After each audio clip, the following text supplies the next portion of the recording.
da presença do Teatro Oficina, ainda foi instalado, a gente inaugurou as Cosmococas, né, as 5 Cosmococas do Hélio Oiticica, e que ele fez em parceria com Neville de Almeida, num conjunto de trabalhos de 73.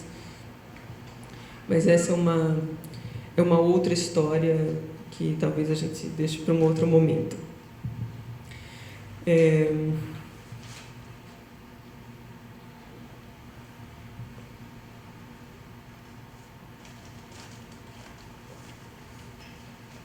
Eu estava falando e estava pensando que quando eu falo de Inhotim, eu falo a gente ainda, é muito engraçado isso. São 8 anos de dedicação, então eu não sei se eu vou em algum momento corrigir esse ato falho de ficar falando a gente, nós, não sei o quê. Espero que não, talvez.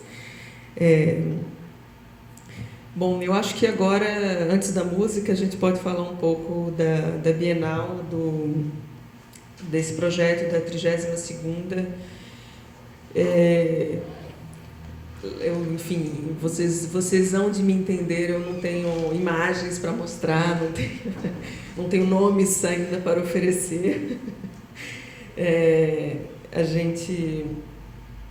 Esse é um processo, é um outro modo mesmo de pensar a curadoria, né? É uma curadoria em outra escala mesmo, de outra forma, com outro tempo. Ainda assim no contexto institucional, né? E essa instituição, a Bienal de São Paulo, é uma instituição muito tradicional, né? Talvez das instituições mais tradicionais da história da arte desse país, né? A segunda Bienal do mundo, a Bienal que começa em 51, antes dela só a Bienal de Veneza, né? Então é uma instituição muito importante e que exige outros modos de atuação, outras formas de pensar, de pesquisar, por mais que a gente ache que 2 anos é bastante tempo para fazer uma Bienal, nunca é bastante tempo, assim, é muito pouco tempo. Eu acho que esse ano a gente ainda teve o privilégio de, como equipe, ser constituído com alguma antecedência. Acho que outras equipes trabalharam com muito menos tempo, mas enfim, ainda assim é sempre muito limitado, muito restrito. Essa equipe, então, ela é formada pelo Johann Volz. Vocês se lembram, ele foi diretor do Instituto Inhotim por acho que quase 5, 6 anos, foi curador de lá por muito mais anos, acho que 10 anos, alguma coisa assim. Nos últimos anos ele estava atuando como diretor de arte e programas da Serpentine Gallery em Londres. E então ele é o curador-chefe desse grupo e convidou 4 co-curadores para trabalhar com ele. A Gabi Noble, que é sul-africana, baseada em Joanesburgo. A Sofia Olascoaga, que é mexicana, que está baseada na cidade do México. O Lars Van Lassen, dinamarquês de Copenhague. E eu, que sou sergipana, morando em Belo Horizonte desde que esse projeto em Inhotim começou.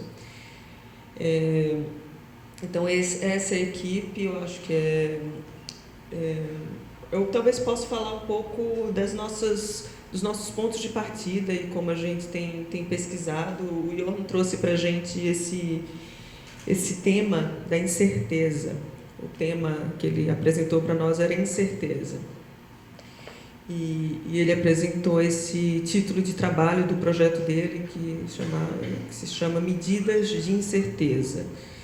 E claro, com incerteza, ele estava querendo que a gente pensasse na incerteza como a nossa condição, enfim, pensar na incerteza mesmo como a água onde todos nós estamos com os nossos pés enfiados mesmo, e apesar de todo o pensamento hegemônico ocidental, cartesiano, negar, né, ou omitir ou desviar dessa ideia de incerteza, né, fazendo a gente sempre pensar em progresso, em desenvolvimento, né, numa seta que sempre aponta muito rigidamente para a frente, né. enfim, a incerteza é a nossa condição de trabalho e, de alguma forma, a gente acha que os artistas lidam com ela, eles se apropriam dela, eles habitam muito mais, eles habitam esse território com muito mais propriedade, talvez, do que outros agentes.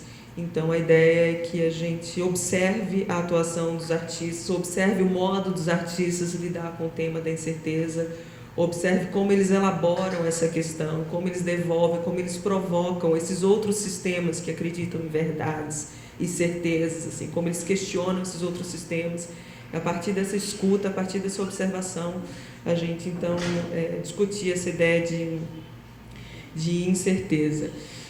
E nesse projeto que o Johan desenhou, ele falava, então, em medidas de incerteza, né? Ele pensou aí na palavra medidas, tanto como esse gesto, o ato de mensurar alguma coisa, né? Pensando em comprimento, em temperatura, distância, tanto como medida, como um plano de ação.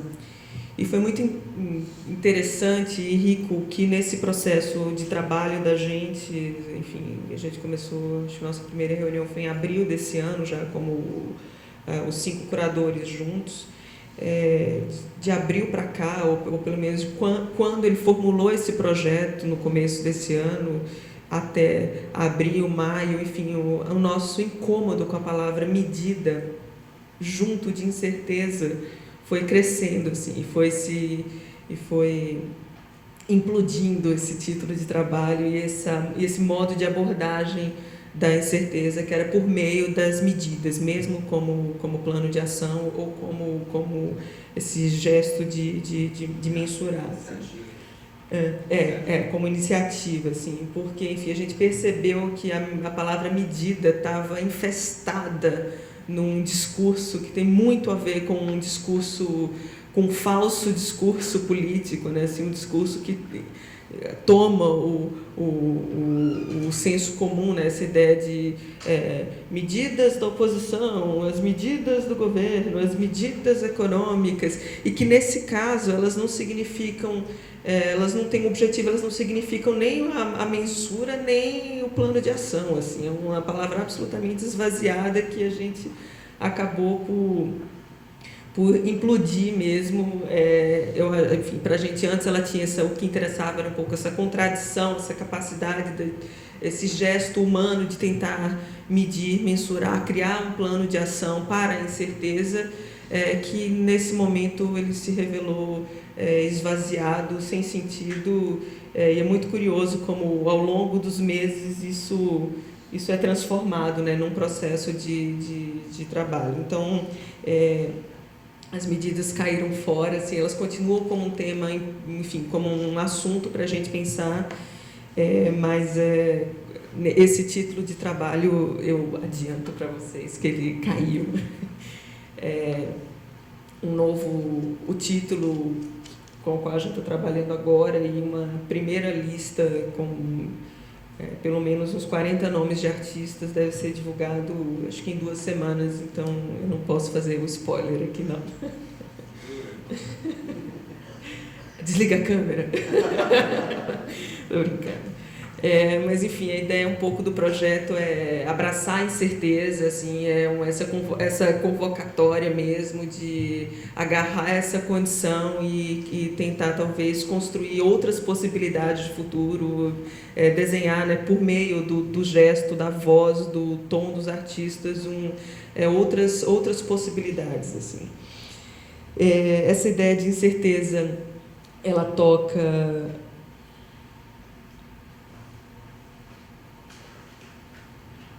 Ela vai tocar muitos fantasmas, cosmologias, ideias de começos e de fins de mundo. Assim, a ideia de fim de mundo é importante para esse projeto. Extinção, enfim, narrativas históricas tradicionais, tradições, mitos, enfim. A gente está tentando, por meio do trabalho dos artistas, se relacionar com instâncias de pensamento, de criação, de proposições mesmo artísticas que lidem com essa ideia, ou que atravessem essas incertezas como uma grande qualidade. Tem aí, claro, acho que uma tentativa mesmo de aproximar e de tratar como a mesma matéria o mundo, né, natureza e cultura, arte e ciência, poética e política, como é o nome do filme, Razão e Sensibilidade, né? Toda vez que fala isso, droga, né? Vem o livro e o filme. Mas, enfim, tirar essas dicotomias mesmo, romper com elas, parar de falar, por exemplo, não sei, de ecologia como um assunto encantoado ali, que só pertence àqueles hippies que estão aí falando nesse negócio, aquecimento global. Então, enfim, tirar essas disciplinas, esses assuntos desses cantos, desses nichos, trazer, mostrar que é a mesma discussão, é a mesma matéria de coisas, é um mundo, né? Enfim. Então, eu acho que, enfim, esse é o nosso projeto. Tem talvez um pequeno spoiler que eu posso fazer, que tem a gente dividiu, ou pelo menos criou 4 pontos de partida, que são pontos geográficos, que acho que informam, e a partir desses pontos a gente vai desenvolver temas, subtemas, grupos de assuntos que estão ligados às cidades, a 4 cidades. Essas 4 cidades devem receber, enfim, ações, seminários, pesquisa de campo.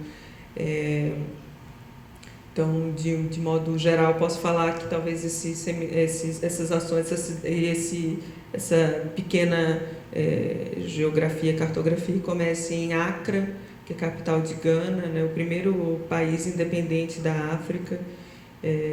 A gente acha que é um lugar interessante para falar desses fluxos migratórios.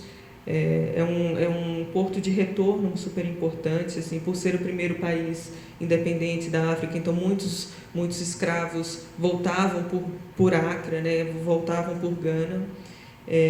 Então, a gente acha que é um lugar de onde partem muitas camadas, né, de narrativas históricas e de fluxos, essa ideia de constituições de novas paisagens humanas que vão se dando a partir desses fluxos, e como esses fluxos também são atualizados, né, assim, como, enfim, a pensar em que outros portos de retorno estão sendo criados e estão sendo discutidos hoje. Enfim, esse assunto tanto da escravidão quanto desses fluxos migratórios não é um assunto do passado. Enfim.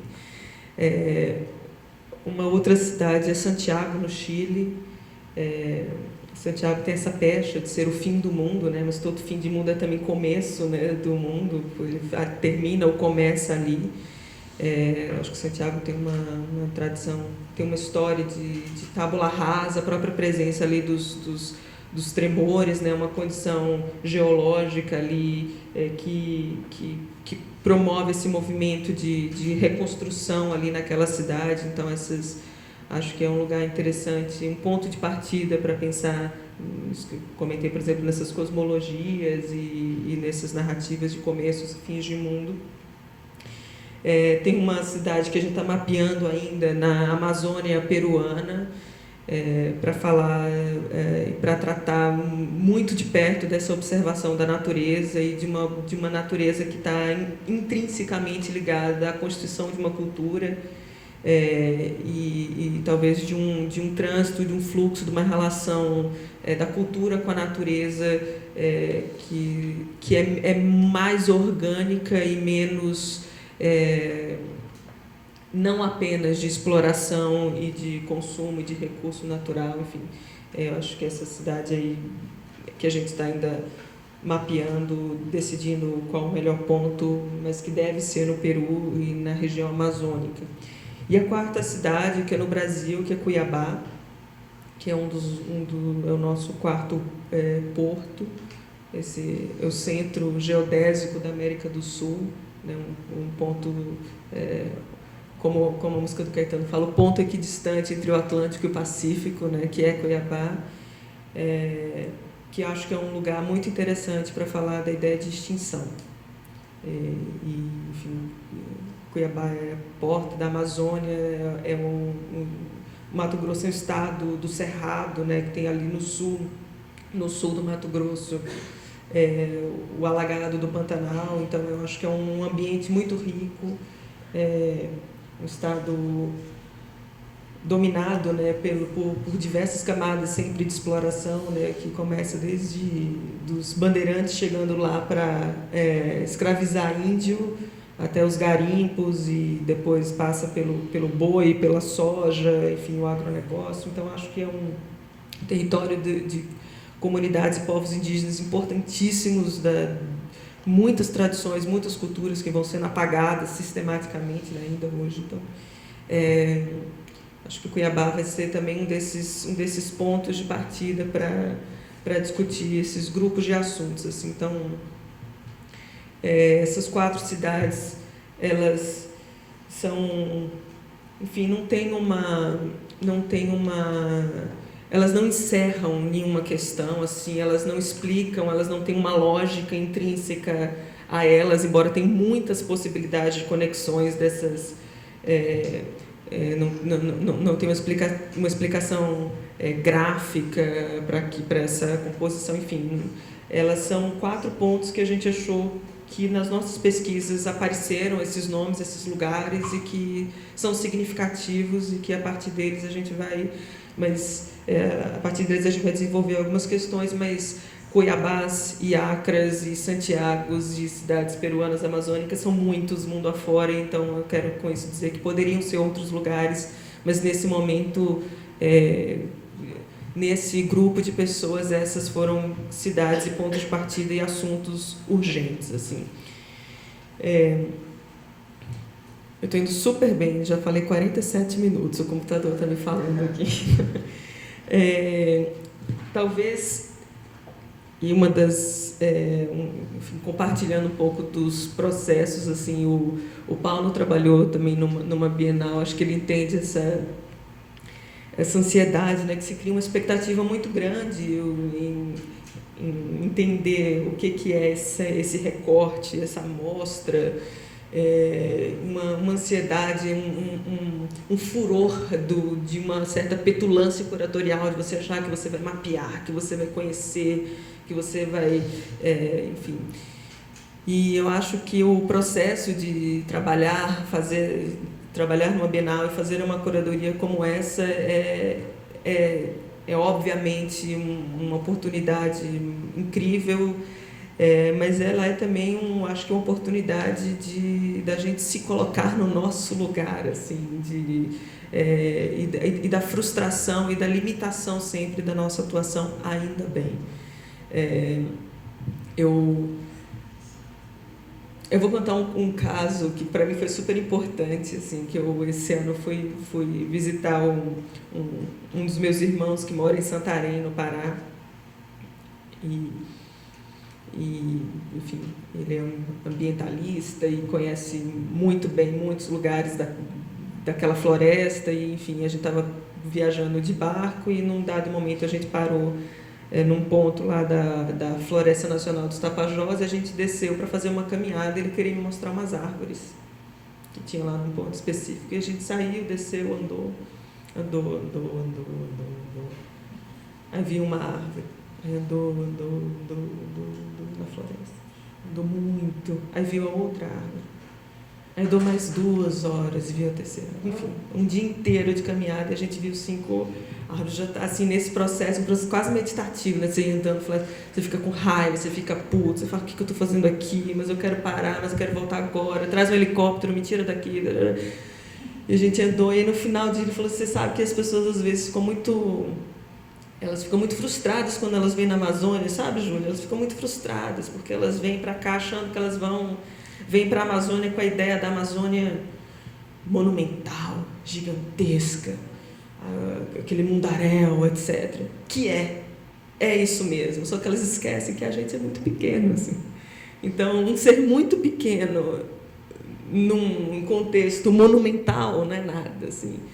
Então, a nossa possibilidade é essa, assim, você anda um dia inteiro e vê 5 árvores, assim, enfim, nesse caminho tinham muitas outras coisas, tinham muitas outras árvores, tinham matos, tinham bichos, tinha formiga, tinha uma série de coisas, obviamente, e essas 5 árvores talvez representassem ali naquele momento, enfim, eram importantes para a minha história com ele, com meu irmão, eram árvores significativas para a pesquisa dele, eram árvores que, enfim, conectavam ali um extrato muito profundo da terra, um extrato muito elevado do céu, enfim, tinha uma história, tem anos ali naquela floresta, enfim, cada árvore daquela é muita coisa, assim, e o percurso entre uma árvore e outra, que parece o nada, o vazio, também é muita coisa, assim. Mas eu voltei disso pensando que o trabalho de curadoria é isso também, assim, o trabalho de fazer uma Bienal e de tentar trabalhar e conhecer esse trabalho que você anda muito, mas você vê muito pouco, assim, você vê 5 árvores no final das contas, e eu acho que para mim reconhecer isso e trabalhar a partir dessa, que é uma condição de incerteza também, é super importante para a gente não cair nessas megalomanias, nessas prepotências que eu acho que são sempre injustas, inverídicas e, enfim, não correspondem ao que é a arte, ao que é a nossa possibilidade real de conhecer e conversar sobre arte. Então, eu acho que foi ele nem sabe disso, o meu irmão Rodrigo, ele nem sabe do nó que ele deu na minha cabeça, assim, como ele no final das contas, apaziguou, assim, no meu reconhecimento de que eu sou muito pequenininha, né? E que o mundo é muito grande, que a arte é muito potente. Então, enfim, é isso. Vamos conversar agora, né? Valeu.